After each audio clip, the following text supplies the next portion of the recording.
प्रमोद स्वामी जी, एक बड़ा सवाल राज्य सरकारों की तरफ से उठाया जा रहा है कि इसे महामारी घोषित किया जाए। क्या आपको लगता है कि अभी ऐसी स्थिति है कि महामारी घोषित किया जाए, क्योंकि पहले ही हमारे यहाँ ज्यादा केसेस आते थे और अब बहुत ज्यादा आ रहे हैं तुलनात्मक तरीके से, दवाएं भी उसकी शॉर्टेज हो रही है, लोगों को नहीं मिल रही हैं दवाएं।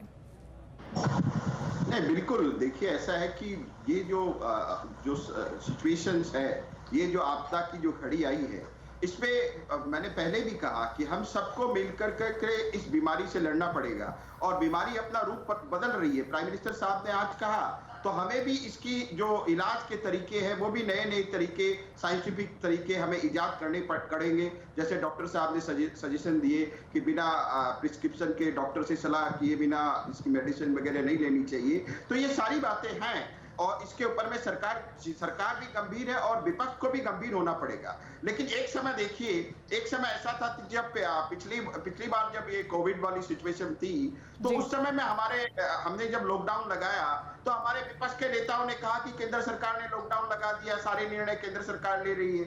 इस बार जब मोदी जी ने राज्य सरकारों पे छोड़ दिया तो अब कह रहे कि अरे आप लॉकडाउन क्यों नहीं लगा रहे हैं। तो ये दोहरी जो नीति है विपक्ष की, इससे उनको उबरना पड़ेगा और इस महामारी के विरुद्ध में हम सबको मिलकर के लड़ना पड़ेगा, ऐसा मेरा मानना है। सुजाता मंडल जी, पश्चिम बंगाल में ब्लैक फंगस को लेकर भी ममता बनर्जी ने आज कहा कि वो बात करना चाहती हैं कि ब्लैक फंगस को लेकर जो स्थिति है वो भयावह होती जा रही है पश्चिम बंगाल की भी। ब्लैक फंगस को लेकर क्या खास किया जा रहा है पश्चिम बंगाल को, क्या जरूरत है ब्लैक फंगस को लेकर केंद्र सरकार से, क्योंकि उनका कहना था कि हम बहुत सी अपनी मांगे उनके सामने रखना चाहते हैं। देखिए, ममता जी एज ए चीफ मिनिस्टर आज प्रधानमंत्री के साथ जो मुलाकात में बैठे थे, उस मुलाकात में सीएम को कुछ बोलने ही नहीं मौका नहीं मिला। वो लोग हमेशा भाजपा वाले के मन में अंदर में इतना हिंसा पैदा हो गया दूसरा मेयर रिजल्ट के बाद कि हमारा सीएम को कुछ बोलने का मौका ही नहीं दिया। अभी कोरोना को लेके परिस्थिति इतना खराब है, ब्लैक फंगस व्हाइट फंगस के लेके भी परिस्थिति इतना खराब है। हम लोगों को जानकारी चाहिए, दवाई चाहिए, क्योंकि हमारा जो सीएम है ममता दीदी वो चाहता है कि बंगाल की जनता सुस्थिर में और सुस्त तरीके से जिए, लेकिन ये बोलने का मौका ही नहीं मिला। हम लोगों को दवाई चाहिए, हम लोगों को ज्ञान चाहिए कि हम लोग कैसे ये महामारी से लड़े, लेकिन उन लोगों को बोलने का मौका ही नहीं मिला।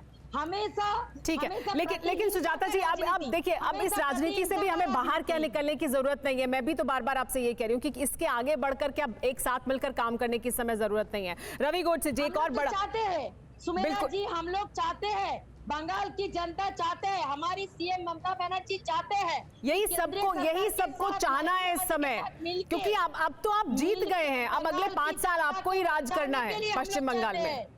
अब अगले 5 साल तो आप ही को राज करना है। इस समय तो ये बड़ी मुसीबत है, इससे साथ मिलकर लड़ने की जरूरत है क्या?